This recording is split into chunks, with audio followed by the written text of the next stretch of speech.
Ich bedanke mich erstmal, dass ich hier eingeladen worden bin. Die Klinik für Psychosomatik ist eine Klinik, in der Leute landen, die wegen Rücken oder Schweißausbrüchen oder nachts nicht schlafen können oder so eingeliefert werden. Dort werden sie dann behandelt. Was mir gefehlt hat bei den ganzen Präsentationen, war Zahlen über den Krankenstand und Ergebnisse bei der Mitarbeiterbefragung, wie sieht es mit der inneren Kündigung aus. Das ist bei Ihnen sicherlich ganz anders. Die Vorredner haben mir etliche Steilvorlagen gegeben. Ich bräuchte eigentlich diese PowerPoint jetzt gar nicht, sondern nur aus den Notizen, die ich gemacht habe, kann man das ganze Referat herleiten. Ich möchte Ihnen 3 oder 4 davon präsentieren. Wir sind auf Wachstum ausgerichtet. Das ist in der Medizin oder in der Psychotherapie, aber ganz besonders im Obstanbau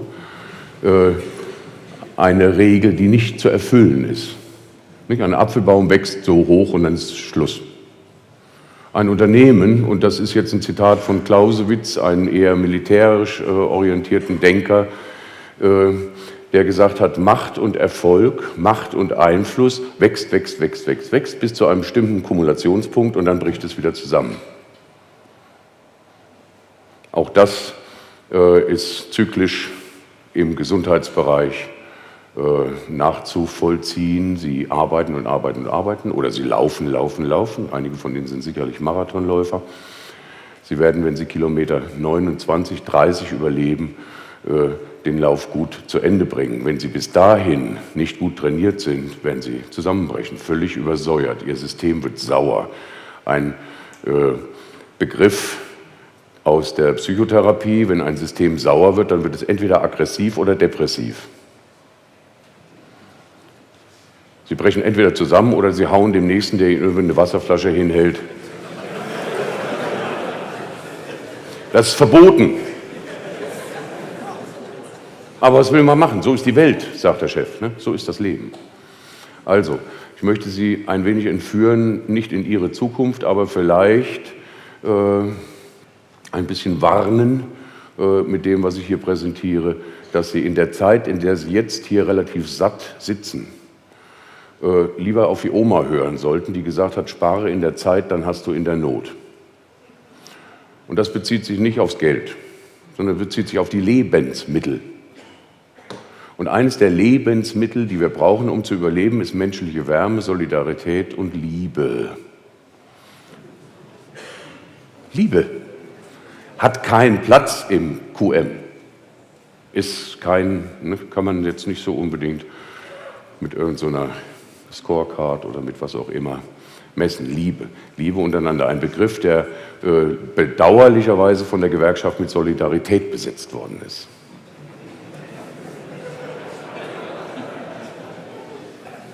Ich bin hier nicht dazu da und auch überhaupt nicht von meiner Einstellung her bereit, den Graben zwischen Arbeitgebern und Arbeitnehmern irgendwie zu vertiefen oder so. Ich halte den angesichts der aktuellen Situation sogar mit Verlaub ziemlich lächerlich. Weil es geht hier um was ganz anderes.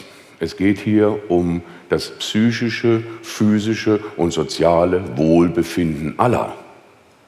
Das ist eine Weltgesundheitsdefinition, was Gesundheit betrifft. Dann hat einer der Vorredner gesagt, ich bin mit Herzblut dabei und habe mit aller Kraft. Da fällt uns sofort ein, Zusammenbruch ist kurz davor. Ja, da lachen Sie alle, aber bitte. Es ist keine Varieté-Veranstaltung, wenn ich Ihnen sage, schützen Sie Ihre Geschäftsführung davor, zusammenzubrechen, bitteschön. Das hat was mit gegenseitiger Wertschätzung zu tun. Wenn die Kennzahlen stimmen, heißt das noch lange nicht, dass der Blutdruck stimmt. Und in meinem Arbeitsbereich habe ich mit Leuten zu tun, bei denen die Kennzahlen alle gestimmt haben, super gestimmt haben. Die haben trotzdem ihren Arbeitsplatz verloren oder haben Angst vor dem Arbeitsplatz. Ich versuche jetzt mal hier meine technische Inkompetenz etwas zu überspielen. Stell dir jeden Morgen 6 unglaubliche Sachen vor, ist ein Satz von Lewis Carroll aus dem Buch Alice im Wunderland. Das ist immer so bei Betriebsversammlungen. Ne? Da stellt man sich unglaubliche Sachen vor. Da werden auch unglaubliche Sachen vorgestellt. Man weiß es nicht, wie es ausgeht, aber aus geht's in jedem Fall. Und diese Königin hat zu Alice gesagt, wenn du nicht mehr weiter weißt, dann stell dir unglaubliche Sachen vor. Visionsarbeit, Inspiring Solutions, eine Steilvorlage. Inspirierende Lösung. Inspiration heißt übersetzt mit einem Geist bepflanzen, initiieren, einen Geist hineinsetzen. Wenn Sie tatsächlich alle gemeinsam, von der Reinigungsfrau bis hin zum obersten CEO, gemeinsam einen Geist atmen, der etwas mit psychischer, physischer und sozialer Gesundheit zu tun hat, dann sind Sie nicht nur Inspiratoren, sondern dann sind Sie eine konspirative Vereinigung. Sie atmen zusammen, konspirare. Man geht nicht mehr mit der roten Fahne auf den Marktplatz und versucht irgendwie Tarife zu erhöhen oder so. Es tut mir leid, ich bin 62 Jahre alt, ich habe meine Schläge bekommen vom Werkschutz. Ja? Jetzt wollen wir mal gucken, wie das weitergeht. Er hat gesagt, rechts drücken.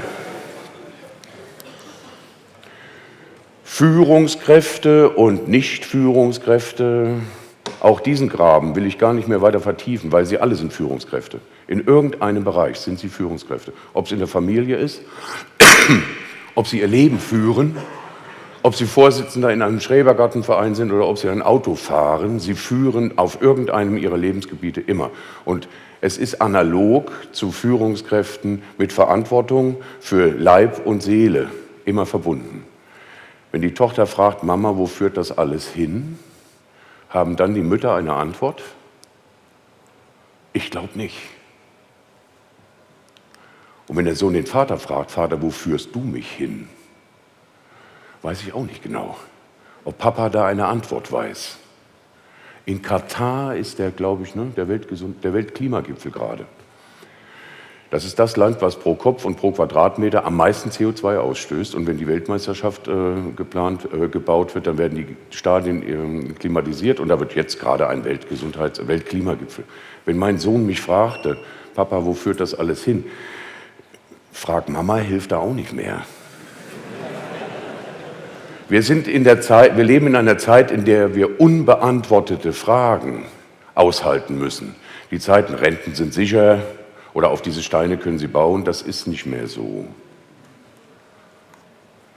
Und wenn wir uns selbst fragen, was für eine Führungskraft bin ich denn? Wohin führe ich meine Kinder? Wohin führe ich meine Patienten? Wohin führe ich mein Leben? Welches Leben führe ich? Nehmen Sie sich ruhig mal die Zeit, wenn Sie eine rauchen gehen oder in der Apfelpause. Bei Karl Zeiss gibt es eine Apfelpause jetzt.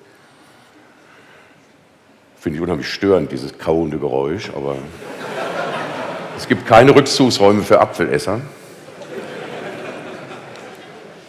Nehmen Sie sich die Zeit und fragen Sie sich selbst bitte mal, welches Leben führe ich? Sie dürfen wählen gehen und Sie dürfen sogar passiv gewählt werden. Aber wissen Sie noch, wie Ihr kleiner Zeh schmeckt?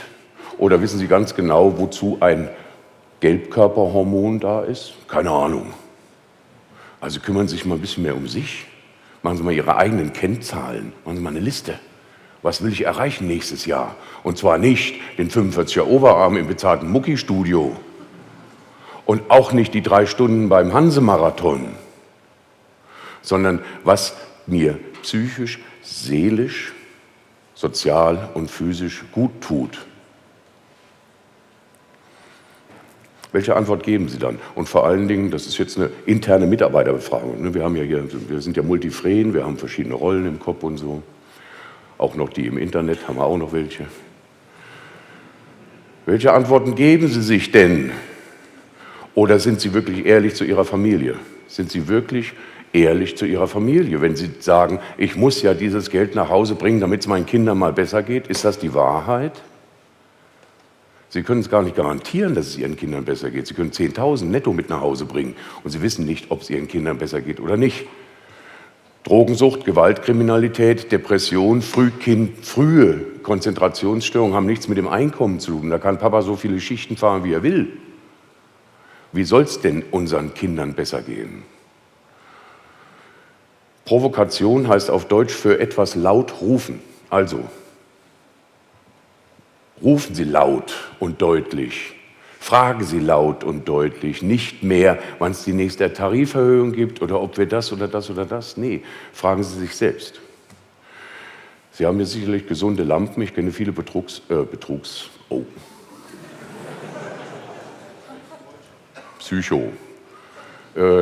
Ich kenne viele Produktionsstätten. Das ist, weil der Mund so trocken ist, wo noch Neonlicht gefahren wird. Neonlicht. In den Hochleistungsmilchkühlstellen wird kein Neonlicht mehr verwendet, weil die Milchproduktion dann zurückgeht, weil die 50 Hertz von der Neonlampe uns einfach in Vibration versetzt. Unsere körpereigene Muskulatur wird mit 50 Hertz innerviert. Was sagen wir also unserer Familie, wenn wir es am Rücken haben? Meine Patienten sagen das ihrer Familie zum größten Teil nicht, was da wirklich dahinter steckt. Und dann gibt es diesen neudeutschen Ausdruck Burnout, den Sie auch alle schon mal gehört haben. Also, das erlebe ich sonst nur bei dem Formel-1-Rennen. Wenn der Nachbrenner eingeschaltet wird, da gehen fast alle Strukturen im Auspuff hinten, die werden rot glühend, wenn der nicht aufhört, und dann bröselt das runter. Minderwertiges Material. Burnout ist ausgebranntes Material. Da sind sie halb tot, fast tot. Aber pfiffig ist, es ist ein Heldentod. Weil das zeigt, dass sie gebrannt haben, dass Herzblut dabei war. Ja? Und wissen Sie was? Diese Leute, die Herzblut investieren, das sind die Leute, die ich gerne habe. Das sind Leute, da denke ich, die kämpfen für irgendwas. Es ist völlig wurscht für was jetzt erstmal. Ob nun Phoenix oder soziale Dienstleistung oder irgendwas. Die kämpfen für irgendwas, die haben eine Idee. Für was kämpft der Rest der Welt? Haus, Pferd, Auto. Flachbildschirm, Navi, Zweitwagen. Ich weiß nicht genau, für was Sie kämpfen. Aber wenn Sie nicht mit der richtigen Einstellung, mit dem richtigen Herz, mit dem richtigen Gefühl, sprich mit Sinnhaftigkeit und liebevollem Tun für etwas kämpfen, dann werden Sie nichts anderes als ein Killer, nicht? Also ein mechanischer Kämpfer. Aber hier geht es um was anderes. Es geht darum, dass Sie gesund leben sollen. Und jetzt denke ich mir, okay, also ich bin Raucher, gesundes Leben. Nee, dann fange ich lieber erstmal an beim PC. Bevor ich aufhöre zu rauchen, versuche ich lieber eine Dienstvereinbarung über Bildschirmarbeit irgendwie durchzukriegen. Und wenn das die Geschäftsführung nicht mitmacht, bin ich sehr böse. Also ich rede jetzt von ich, nicht Sie. Gesundheitsfördernde Maßnahmen, was ist gesund, wie kann ich mein Leben gesund führen? Und da müssen wir uns einfach fragen, das ist ein Textbaustein, das ist eine Worthülse.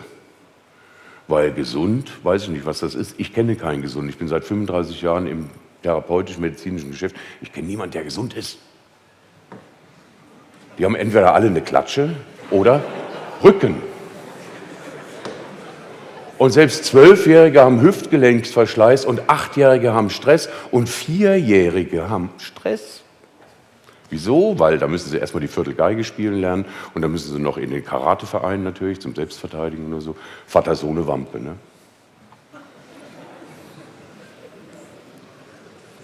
Führung, Mittelhochdeutsch, aus dem etymologischen Wörterbuch nachgeguckt, heißt führend machen. Auf Deutsch gängig machen. Gut schmieren, die Spur frei machen, fahrend machen. Und da habe ich so ein paar Dinger dazu geschrieben, die Sie vielleicht auch so ein bisschen verführen, abführen, also jetzt im Sinne von abführen, verführen. Sind wir tatsächlich noch in der Lage, dieses Schiff, ich und Familie zum Beispiel, noch zu steuern? Haben wir das gelernt? Gab es da irgendwie eine Ausbildung, irgendwie einen Kurs? Wie werde ich ein guter Vater oder so? Nee, da haben wir Eltern gelesen, Sendung mit der Maus, und dann hat uns noch der Nachbar erzählt, Einen kleinen Klaps auf den Hintern hat noch niemand geschadet, mir doch auch nicht. Also wie führen wir dieses komplizierte Leben und welche Fähigkeiten haben wir dazu und wer verführt uns? Ganz weit oben habe ich mal gelesen, in den ganz, ganz großen Führungsetagen oder auch Werbebüros spricht man nicht mehr von Konsumenten, sondern von Prosumenten. Prosumenten. Das sind alle die, die eine Marke stolz tragen. Das sind die, wo hier dann so ein angebissener Apfel immer erscheint. Oder die Marke XY oder so, die sozusagen als kostenlose ehrenamtliche Vertreter für ein Produkt rumgehen, die Prosumenten. Von wem werden wir geführt? Von wem lassen wir uns führen? Der Auftrag lautete, den Herausforderungen des Berufsalltags aktiv begegnen. Ich denke nicht, dass es eine Frage des Berufsalltags ist, sondern es geht um die 24 Stunden. Die Herausforderung, die 24 Stunden am Tag, 7 Mal die Woche, 52 Mal pro Jahr und wenn Sie Glück haben, kurz vor der Rente, ist da du, also mit 65 bis zum 65, wie wollen wir das Leben führen, wie wollen wir es gestalten? Und mittlerweile haben Sie alle begriffen, dass es bestimmte Dinge gibt, die eindeutig krank machen. Zum Beispiel üble Nachrede. Wenn Sie eine eigene Mobbing-Statistik haben, ich habe gehört, Sie haben sogar eine Ansprechpartnerin für seelische Probleme, machen Sie mal so eine Statistik. Wer hier wem ständig ans Bein pisst. Und zwar nicht aus Markierungsgründen, sondern damit er seinen Platz verlässt. Weiß man nicht, wie das hier ist. Ich weiß es nicht, steht auch nicht im Internet, ich habe recherchiert. Mehr ausgeben als eingenommen, hat auch ein Kollege hier gesagt. Wir wollen das nicht so machen wie Griechenland, aber jeder zweite von Ihnen ist hoch überschuldet. Jeder zweite von Ihnen muss jedes Mal beim Banker Kotau machen. Da steht so ein Typ gepierst, ne? Vielleicht auch noch einen halben Irokesen und sagt, passen Sie mal auf, also ich kann diesen Kredit Ihnen jetzt nicht gewähren. Da wundert es mich manchmal, sage ich es nicht, weil es wird ja übertragen. Was ist gesund? Der Gesundheitsbegriff ist kulturabhängig und da sind wir bei der Führungskultur, bei der Betriebskultur. So ein chinesisches Bergwerk, da ist man gesund, wenn man 5 Jahre lang jeden Tag 15 Stunden reingeht und rauskommt. Da ist man krank, wenn man gegen die Arbeitsbedingungen protestiert. Das heißt sofort psychische Krankheit, so Psychiatrie irgendwie, habe ich mal gehört, dass wenn man da was dagegen sagt, dann wird man abgeführt. Sie haben es hier, und das ist nur, ich wollte jetzt nur ein bisschen angeben, dass ich die Leute auch kenne hier, mit Hayek und diesen ganzen. Sie haben es mit einer Kultur zu tun, die auf Wachstum ausgerichtet ist. Und die Gärtner unter Ihnen wissen, wie kompliziert das ist, eine Pflanze so zum Wachsen zu bringen, dass die Früchte so groß sind, dass sie wohl schmecken und nicht Schädlinge oder Fressfeinde oder diebische Nachbarn oder so die feindliche Übernahme praktizieren. Gesund heißt stark und kräftig. Und altenglisch aus dem Begriff Sound auch noch klangvoll. Stark und kräftig und klangvoll. Wenn Sie aufmerksam die Bildzeitung lesen, macht Alpecin Forte seit Monaten auf der ersten Seite vorne ein Spray gegen graue Haare. Also graue Haare gelten als nicht stark, nicht kräftig und auch nicht irgendwie klangvoll. Das Altwerden in Würde, stark und kräftig und klangvoll. Das sind Widersprüche, mit denen Sie sich rumschlagen müssen. Vor 10.000 Jahren hat ein Zulu-Stamm dieses Ukuzilungisa geprägt. Das ist ein wirklich tausende altes Zulu-Wort. Und die sagen, und das wussten die auch schon, das sind die, die nicht rechnen können und auch nicht wissen, was ein PC ist, nur mal so. Die haben das geprägt. Ne? Keine Gesundheit ohne psychisches Wohlbefinden. Gesundheit ist, jetzt in unseren Worten, ein seelisches, soziales und physisches Wohlbefinden und nicht ein perfektes, starkes, kräftiges, klangvolles. Ein Wohlbefinden. Ist denn ein Mensch, der nicht kräftig und stark und klangvoll ist, dann nichts mehr wert? Ist ein Mensch, der nur noch so im Stuhl sitzt, dann nicht gesund? Ich habe über lange Zeit mit Menschen auch zu tun, die schwerstbehindert sind. Und da kann ich Ihnen verraten, dass der größte Teil von denen, wenn er antworten könnte oder auf seine Art antwortend sagt, ja, ich fühle mich gesund.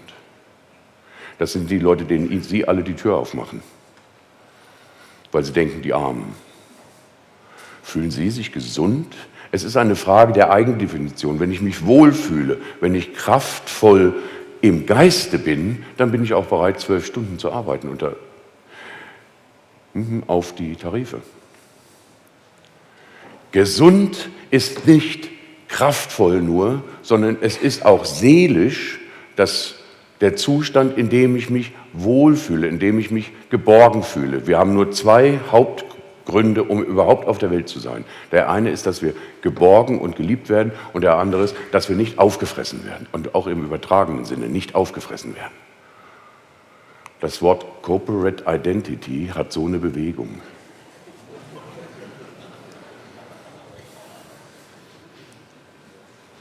Die zweite, also das ist der Titel, für den ich bestellt worden bin, den Herausforderungen des Berufsalltags aktiv begegnen.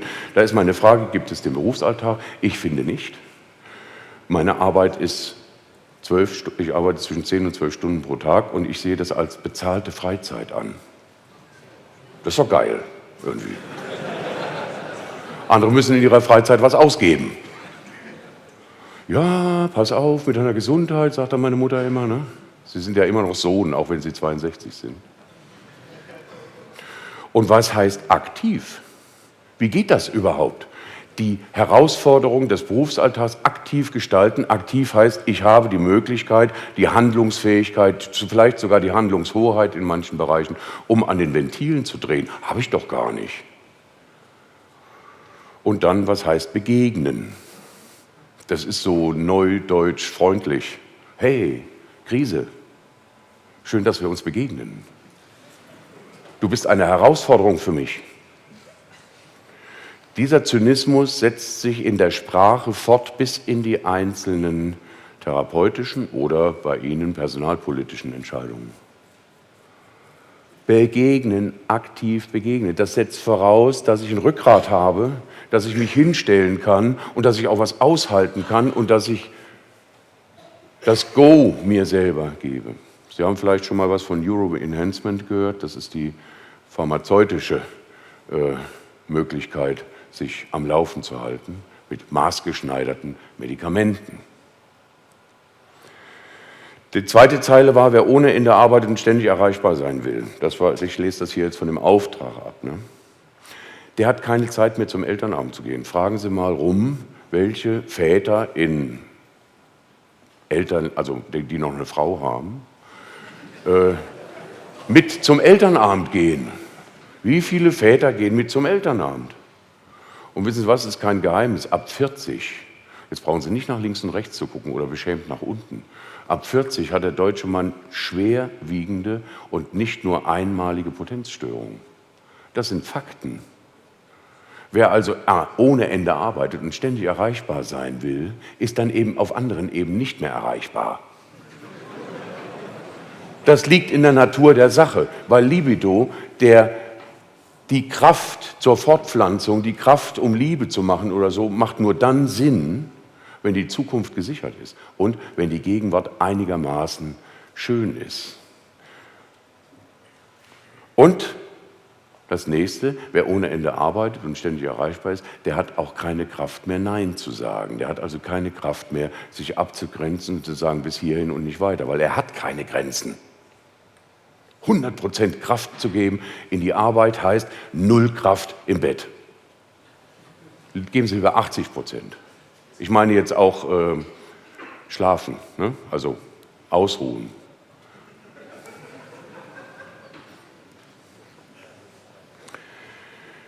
Dieser Hinweis hier mag ketzerisch sein bei der roten Fraktion und ganz begrüßt werden bei der schwarzen Fraktion, aber ich will keine Ideologien irgendwie hier weiter verbreiten, sondern Ihnen mit Thesen den Nachmittag versüßen. Die Arbeit macht nicht krank. Es sei denn, Sie arbeiten in Asbestbergwerken oder wo giftige Gase sind, also wo tatsächlich die Arbeitssicherheit so schlecht. Oder sie arbeiten in einer Kleiderfabrik für C&A in Bangladesch. Ja? Vielleicht haben sie ihr letztes T-Shirt gerade von den Leuten noch nähen lassen. Man weiß es nicht. Die Gier macht krank. Ich habe Foto- und Filmaufnahmen von den Apple-Filialen, wo dieses neue iPad rauskam. Da haben sich Leute abends um 10 schon einen Schlafsack hingelegt. Bei Harry Potter übrigens auch. Ne? Also, da wollen sie die Ersten sein. Und dann laufen die raus und halten das Ding in die Luft. Und da gibt es auch Schlägereien übrigens. Ne? Da sind ja da gibt es Schlägereien, so wie bei Parkplätzen auch. Man haut sich gegenseitig eins rein, weil man dieses iPad zuerst haben will und die Gesichter von den Leuten. Ich habe die in Bild, also groß aufgenommen oder so. Das sind Gesichter, die zwischen Hysterie und Orgasmus.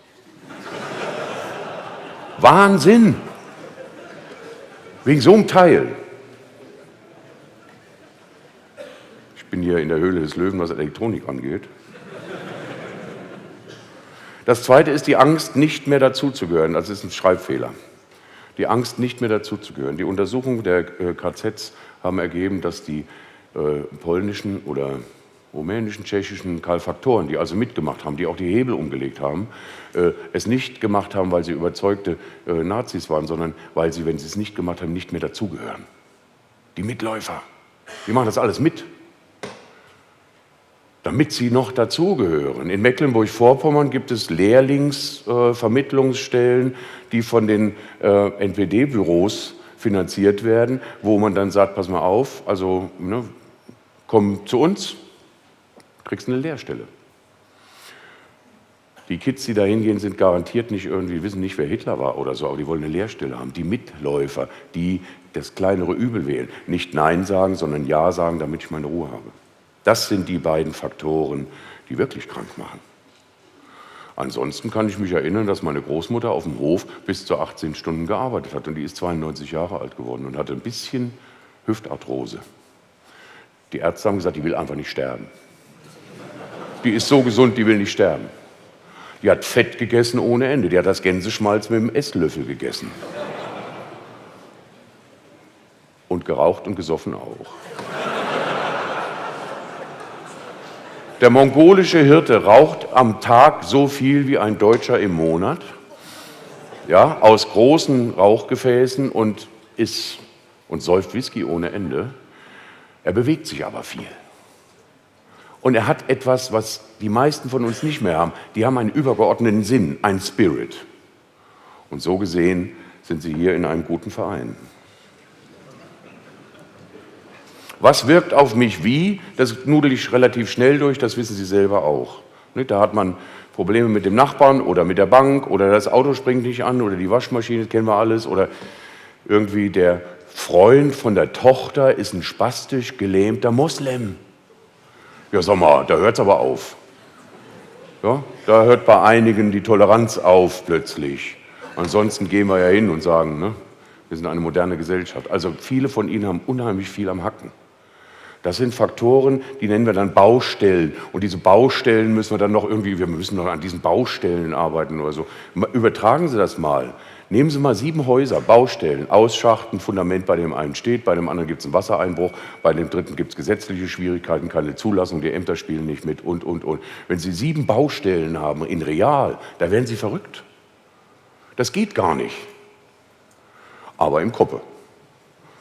Muss ja. Wie geht's? Boah. Muss ja. Nehmen Sie sich doch mal die Zeit. Wenn Ihr Chef morgens sagt, na Mensch Müller, wie geht's so? Chef, halbe Stunde? Was der dann sagt, den interessiert das gar nicht. Sie interessiert es auch nicht, wie es dem geht. Ne? Und wenn der dann abgesägt wird, das Beispiel mit der Fußballmannschaft, das finde ich ja, ne? Nehmen wir mal Hoffenheim. Was machen die denn mit dem Trainer? Ne? Also Fußballmannschaft, ja klar, Pokal holen und so weiter und so fort. Aber was ist, wenn wir nur Bronze haben? Lance Armstrong hat das versucht, irgendwie zu kaschieren. Statistisch sind bei Ihnen 20% bereits medikamentenabhängig, nur statistisch. Die sind jetzt nicht da. Ja, die müssen ja immer zur Apotheke. Aber rein statistisch ist das so. Auch die Suchtkrankheit mit Alkohol und. Ich weiß nicht, ob Sie einen Suchtbeauftragten haben, aber welcher Alkoholkranke geht schon zum Suchtbeauftragten von seiner Firma und sagt, ich habe ein Alkoholproblem, ey. Das ist auch Sozialromantik. Das ist gefordert. Mit 100% Herzblut geben, volle Kraft voraus. Und wenn die Flaute da ist, dann springen wir in die Beiboote und rudern das große Schiff eben durch die Rossbreiten durch. Haben wir ja alle schon mal miterlebt, ne? Nee, haben wir nicht. Wir können das nicht. Wir sind in einer Zeit aufgewachsen, wo Wachstum immer Religion, Wachstum. Wo haben wir denn Krisenmanagement gelernt? Unsere Eltern wussten das noch, die Alten, Krisenmanagement.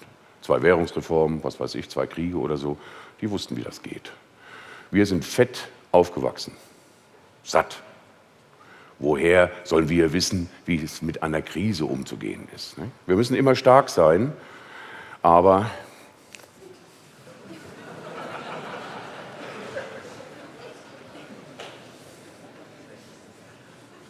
das kommt dabei raus.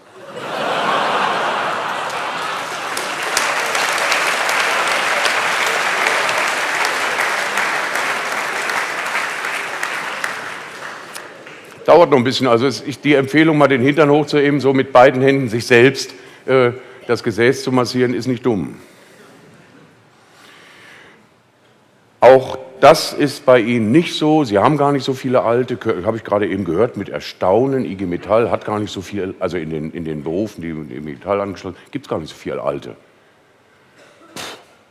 Also ich weiß, dass 63-Jährige in eine Klinik eingeliefert werden und die Arbeitsfähigkeit noch festgestellt wird, obwohl die nun 7 oder 8 Krankheiten haben oder so, und werden wieder zurück an den Arbeitsplatz geschickt. Das kann sein, dass es bei der IG Metall anders ist. Es ist in jedem Fall im Bundesdurchschnitt anders. Mit alten Schätzchen meine ich nicht die Leute mit 60 oder so, sondern wenn jemand 20, 25 Jahre im Schichtdienst gearbeitet hat, dann sagen uns die Arbeitsmediziner auch, da ist einiges kaputt gegangen schon. Das geht nicht. Also kein Hamster arbeitet so. Kein Meerschwein lebt so. Also die Kompatibilität mit den DIN-Normen und dem menschlichen Gehirn, das ist nicht so einfach. Wir sind bei dem 27., 28. Lebensjahr, baut unser System ab. Es ist gut, wenn Sie sich alle auf einen Tod vorbereiten. Ist nicht von mir, sondern von ARD. Die ganze Woche ist jetzt gerade das Thema. Ne? Wir sind am Abbauen und je mehr wir verschleißen, wir sind ja nicht dieser komische südamerikanische Molch da, wenn uns was kaputt gegangen ist, dann ist das nicht einfach wieder so zu reparieren. Wir müssen dann Medikamente nehmen und Medikamente haben diese Wirkung und dann sind wir nicht mehr so leistungsfähig. Es purzelt eins nach dem anderen, die Kausalbeziehungen sind nicht mehr linear, wir können es nicht mehr beherrschen. Wir werden relativ schnell alt. Die mit 45 jetzt noch 10 Stockwerke hochrennen können und immer noch einen Puls von 80 haben, die sind entweder Marathonläufer oder gedopt oder ein Wunder. Wer ein altes Schätzchen wie bekloppt über die Autobahn hetzt und nicht dafür sorgt, dass es liebevoll und aufmerksam gepflegt und gewartet wird, dem sollte man den Führerschein abnehmen. Würden Sie mir alle unterschreiben, wenn es um Schwalbenschwanz 220D oder so geht oder noch älter, den alten Horch. Ne? Wer den mit 160 Sachen über die Autobahn, müssen wir sofort aussteigen lassen. Übertragen Sie es bitte in einen Bereich, der Ihnen gefällt.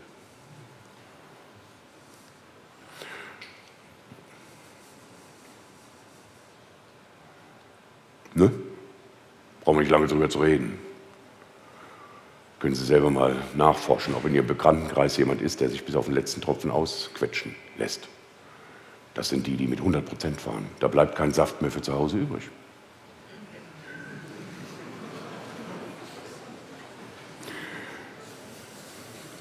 Wer jemand mit Füßen tritt und nicht aufhört, auch wenn das Opfer schon am Boden liegt, der gehört in die geschlossene Psychiatrie. Bitte übertragen Sie das auch mal. In interne Bereiche vielleicht, Mobbing oder so. Oder Bimbo. Oder das ist bestimmt ein Terrorist. Oder das ist bestimmt eine Schlampe. Oder der Typ, der kann noch nicht bis 3 zählen. Oder der ist doch nur geil aufs Geld. Sie haben plötzlich 10 oder 15 Leute um sich, die Sie gar nicht mögen, wo Sie immer innerlich drauf schimpfen oder so, wo Sie immer wieder nachtreten. Die Jugend, auf den Bahnhöfen schlagen 12-Jährige und hören nicht auf. Wissen Sie, von wem die das haben? Von mir nicht. Ich weiß nicht. Also das scheint irgendwie ein Trend der Zeit zu sein, auf Leuten rumzutrampeln, die schon auf dem Boden liegen. Oder die depressiv sind, Depressere, heruntergedrückt, auf allen Vieren gehen. Nee, da sagen wir lieber Burnout. Das ist der Heldentod, Depression, selbst dran schuld.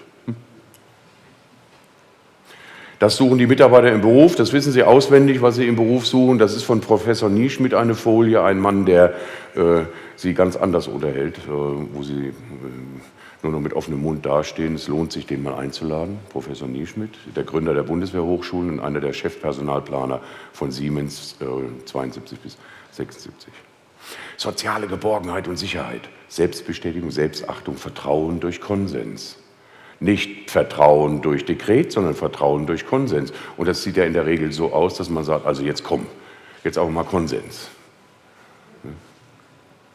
Soziale Anerkennung und so etwas wie Handlungshoheit, Unabhängigkeit, Risikobereitschaft. Das möchte ein Mitarbeiter und das möchte auch eine Führungskraft. Die Neurobiologen sagen uns, oder das ist schon ziemlich alt, das kennen Sie auch, wenn Sie sich 20 Jahre bücken, dann ist es nicht mehr so einfach, sich gerade zu machen. Ne? Und dann holen Sie mal was vom Schrank, wenn niemand da ist. Das fährt Ihnen ins Kreuz. Woher sollen wir denn wissen, was Gesundheit am Arbeitsplatz ist, was soziales Führen ist, was soziales Miteinander ist, wenn wir es gar nicht gelernt haben, wenn schon 4-jährige Kinder Chinesischunterricht kriegen, damit sie im Geschäft später mal fit sind. Ich nehme an, die Sprache der Zukunft ist irgendwie Maori oder so, oder Swahili. Die Chinesen überleben das nicht lange, glaube ich nicht. Hoffentlich nicht. Ja, damit denke ich nicht an die guten Chinesen, die auf der Straße fleißig ihre Arbeit machen. Ganz gewiss nicht. Sondern ich denke an die, die in den Lagern sitzen. Vergessen wir die nicht. Ne? An dieser Stelle bitte vergessen wir die nicht. Das Hirn wächst mit seinen Nutzungsbedingungen und irgendwann kann es nicht mehr anders. Dann sagen 55-jährige Leute in der Therapie, Brendel, es tut mir leid, aber ich bin so erzogen worden. Ich kann nicht anders. Erziehung ist ein Begriff aus dem Gartenanbau. Pflanzen erzieht man, das heißt, das ist erntefreundlich. Spalier. Das Hirn wächst mit seinen Nutzungsbedingungen. Überprüfen Sie die Nutzungsbedingungen, unter denen Sie in den letzten 20 Jahren gearbeitet haben, gelebt haben, geliebt haben. Und das dann einfach mal so verändern, wenn man merkt, dass der Alarm klingelt, dass der Rauchmelder schon jammert. Was machen wir da? Die Raucher unter Ihnen wissen es. Wir hängen im Hotelzimmer und lassen das Handtuch drunter. Und machen Vanille von Jill Sander, das riecht am besten, auf die Heizung, dann riecht man das nicht mehr. Wir hören die Warnmelder nicht mehr. Es ist auch nicht gewünscht, dass wir sie hören. Und es ist erst recht nicht gewünscht, dass wir sie sagen. Ich kann nicht mehr, ist ein Satz, den sagen wir nicht.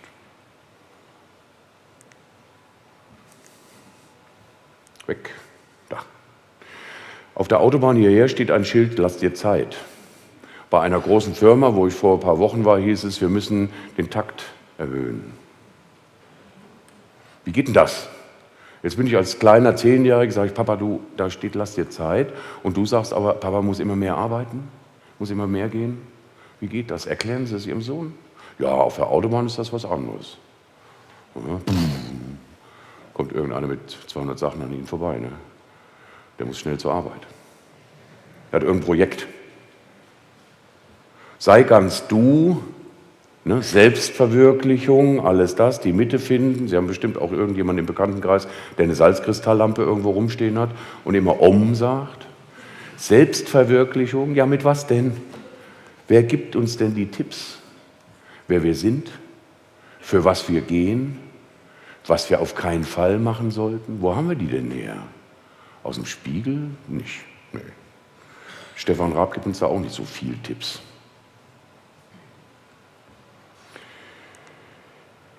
Das Vorletzte ist Angst vor Entscheidungen. Das ist ein Thema, was ich vorgegeben bekommen habe. Oppolzer, ein Mediziner, ein Arbeitssoziologe, sagt, nicht die Arbeitslosigkeit macht uns krank, sondern die Angst vor der Arbeitslosigkeit macht uns krank. Diese Ungewissheit, ob wir morgen noch da sind, diese Ungewissheit, ob es diese Firma morgen vielleicht noch gibt oder nicht mehr gibt, oder welche Vorgaben werden da gegeben, die Unsicherheit, eines der schlimmsten Lebenszustände, die ein Säugetier, was wechselwarm ist, überhaupt erleben kann. Unsicherheit. Wir wissen nicht, ob wir nicht vielleicht doch arbeitslos oder weniger Geld oder sonst irgendwas. Unser Komfort, unser Lebensstandard, wissen wir nicht, ob wir den morgen noch halten können. Die Angst vor dem Arbeitsplatzverlust macht kränker als die Arbeitslosigkeit selbst. Ich will nicht sagen, dass die meisten Firmenchefs deswegen sagen, betriebsbedingte Kündigung gibt es bei uns nicht, damit der Gesundheitszustand erhalten bleibt. Ich weiß nicht, ob Sie Angst davor haben. Die letzte Geschichte war, bin ich unverzichtbar? Da geht es auch um sowas wie, ich will gebraucht werden. Bin ich unverzichtbar? Nein, niemand von Ihnen hier ist unverzichtbar. Jeder von Ihnen ist sofort auswechselbar. Von der Führung bis zur Reinigungsfrau, alle, komplett. Also machen Sie sich nichts vor.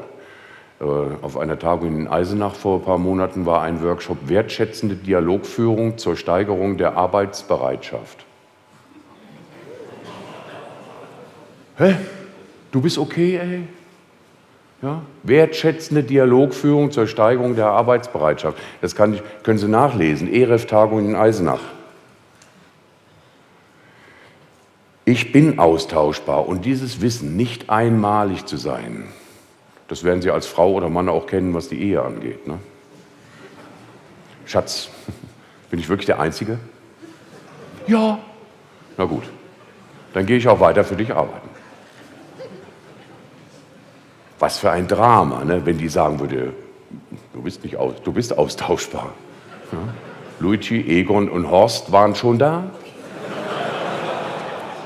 Du musst gehen, damit der Nächste kommt. Also das sind lustige Geschichten, die ich Ihnen erzähle, aber es ist mitten aus dem Leben gegriffen. Menschen wollen einmalig sein. Individuum heißt das Fremdwort dafür.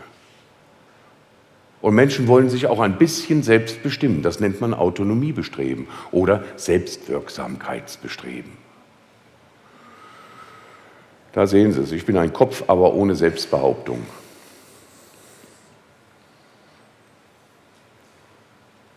Versuchen Sie mal, Erholungspause zu machen.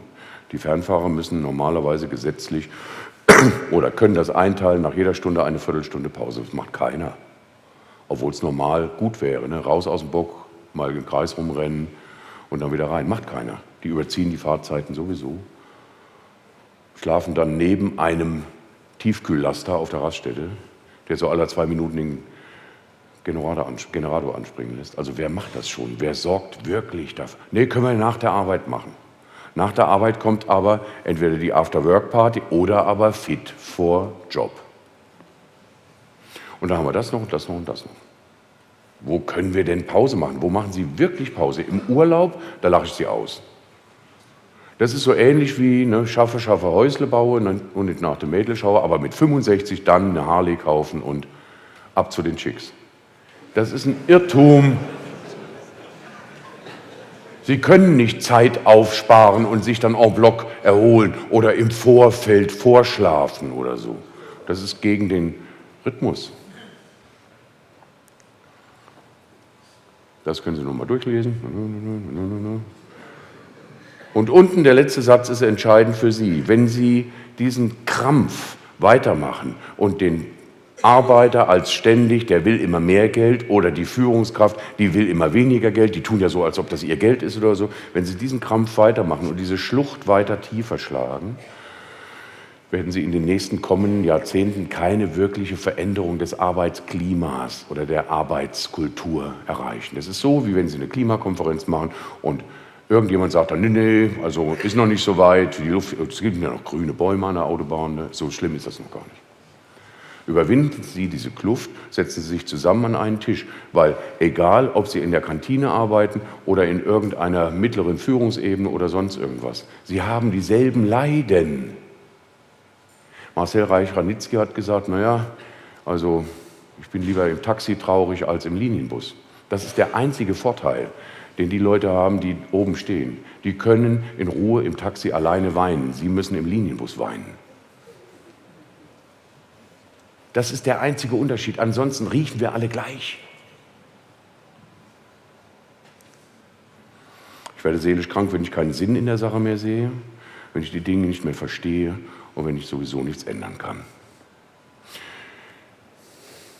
Das nennt man die Kohärenzspannung, das, was unsere seelische Widerstandskraft am Laufen hält, sozusagen Vitamin C für die Immunabwehr oder irgendein stärkendes Mittel für die Immunabwehr. Wenn Sie einen Sinn drin sehen, wenn Sie es verstehen in der Komplexität und wenn Sie es bewegen können, verändern können, dann ist die Wahrscheinlichkeit, dass Sie sich wohlfühlen, relativ hoch. Wir gehen dem Ende zu. Angst, da steht ganz klein unten drunter Invalidität. Es gibt heute noch eine Invaliditätsversicherung. Und in manchen Folien bei Betriebsversammlungen sehe ich dann auch so Invalide. Invalide heißt nichts wert sein, unwert sein. Haben wir schon mal gehört irgendwo, ne? Unwert sein. Wir haben alle Angst davor, nichts mehr wert zu sein. Und deswegen gehen wir auch noch zur Arbeit, obwohl wir gar keine mehr haben. Aber mit unserem Aktenköfferchen bis zur Bushaltestelle, sitzen dort 8 Stunden und gehen dann wieder nach Hause. Nur damit niemand mitkriegt, dass wir keine Arbeit haben. Weil wer keine Arbeit hat, ist doch sowieso zu faul zum Suchen. So sind wir erzogen worden. Für die Fremdwortfetischisten, die Industriegesellschaft, Industria heißt auf Deutsch Fleiß. Und Hierarchie heißt auf Deutsch Gott gewollt. Nur mal so zum Nachschmecken. Ne? Was mache ich aber, wenn meine Führungskraft nicht göttlich ist? Ja? Des Teufels ist, mit Schwefelgeruch schon reinkommt. Es gibt solche. Ne? Die riechen schon von Weitem und es klackt immer so, wenn sie gehen. Und was ist, wenn ich für das, was ich tue, für meinen Fleiß nicht entsprechend entlohnt werde, und zwar nicht nur finanziell, sondern auch mit Wertschätzung, dass mal ein Chef kommt und sagt, Mensch, du hast 2 spastisch gelähmte Kinder, deine Frau hat Krebs, du weißt nicht mehr ein noch aus, aber du kommst trotzdem zur Arbeit und lieferst hier wirklich was super ab. Dafür danke ich dir. Da wird es Zeit, wenn es bei Ihnen noch nicht so weit ist, dass das mal passiert. Den habe ich echt gefunden in einem Schokoregal in Österreich. Die Österreicher sind ja sowieso ein bisschen anders. Haben Sie eine Niederlassung in Österreich? Da werde ich jetzt etwas vorsichtiger reden. Was nicht mehr zählt, ist Fürsorge, ist der Generationenvertrag, die Gefühle untereinander, die Ehrlichkeit zueinander, das kann man sich gar nicht mehr erlauben. Die Regeln, die wir mal hatten, nicht auf den, der auf dem Boden liegt, nachdrehen. Das zählt alles nicht mehr. Die gebrochenen Versprechen habe ich schon erwähnt, die Renten sind sicher. Oder Wachstum ist ja ein Versprechen. Ne? Wachstum ist ein Versprechen. Das gilt auch nicht mehr. Und das Letzte, wie sage ich Nein? Und da will ich Sie einfach auffordern, nicht mehr nur im Fernsehen die Helden sich anzugucken, sondern selbst sich mal auf die Suche zu machen, ob sie nicht Held oder Heldin sind. Wie sage ich Nein? Wolfgang Borchardt sagt den Älteren noch etwas, das haben wir alle in der Schule gelernt. Sag Nein heißt das Gedicht. Lesen Sie es im Internet nach. Googeln Sie es runter. Hängen Sie es hier, sagt, mach Schwerter zu Pflugscharen. Und ich habe QM richtig studiert. Und da ist mir der Herr Deming eingefallen oder begegnet, einer der ersten, die das japanische Kaizen oder auch überhaupt Quality Management, da kommt dieser PDCA-Zyklus her, auch von dem, der hat sich damit beschäftigt. Und Punkt 7, dass du ihnen helfen sollst, ihre Arbeit gut zu verrichten, ihnen helfen sollst. Sie nicht ködern, sie nicht verführen, sie nicht bescheißen, sondern sie unterstützen, weil jeder Mensch möchte eine gute Arbeit abliefern. Das ist so. Und Punkt 8 ist noch besser. Das ist ihr Programm für das nächste Jahr.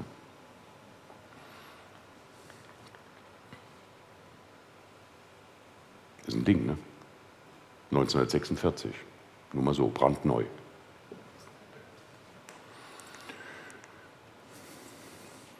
Machen Sie den PDCA-Zyklus oder den kontinuierlichen Verbesserungsprozess nicht nur zum Werkzeug für Produktqualität, sondern auch für Kommunikation. Und zwar nicht IT-Kommunikation, sondern von Mensch zu Mensch. Sprache, anfassen, miteinander sich bewegen, zueinander zuwenden. Wenn Sie das machen, natürlich sind Sie bei jetzt Good Place to Work oder so, sind Sie bestimmt weit vorne. Aber wenn Sie das machen, sind Sie noch weiter vorne.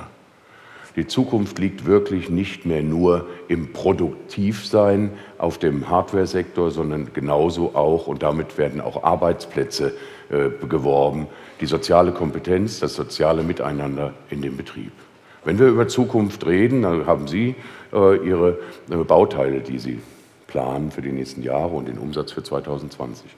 Planen Sie für 2020 genauso auch, dass Sie mehr miteinander, füreinander und diese ganzen Begriffe wie Solidarität oder auch so etwas wie Fürsorge nicht mehr nur auf dem Papier steht, wo eine Frau für 6.000 oder 1.000, sondern wo sie miteinander, füreinander sich auch verantwortlich erklären, weil so, wie sie sich sozial, psychisch auf dem Arbeitsplatz fühlen, so entwickeln sie sich, weil sie arbeiten 20, 30 Jahre lang.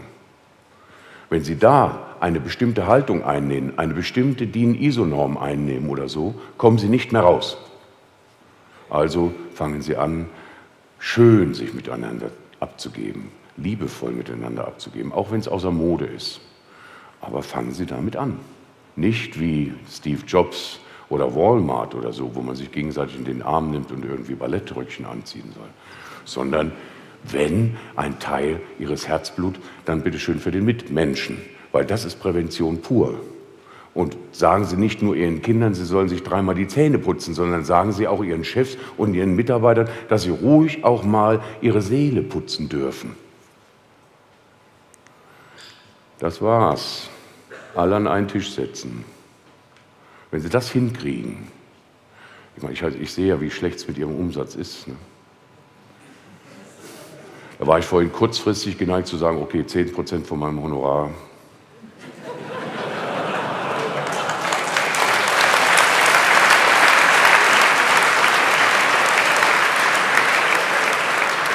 Das ist die Luxemburger Deklaration, die Sie vielleicht kennen. Wenn Sie die unterschrieben haben, dann sind Sie weit vorne.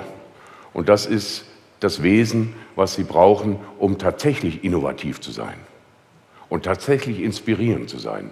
Mit dem Geist eines neugierigen Anfängers, die Gitterstäbe der Normen ein wenig auseinanderziehen und gucken, was es sonst noch so auf der Welt gibt. Ich danke Ihnen und wünsche noch einen guten Tag.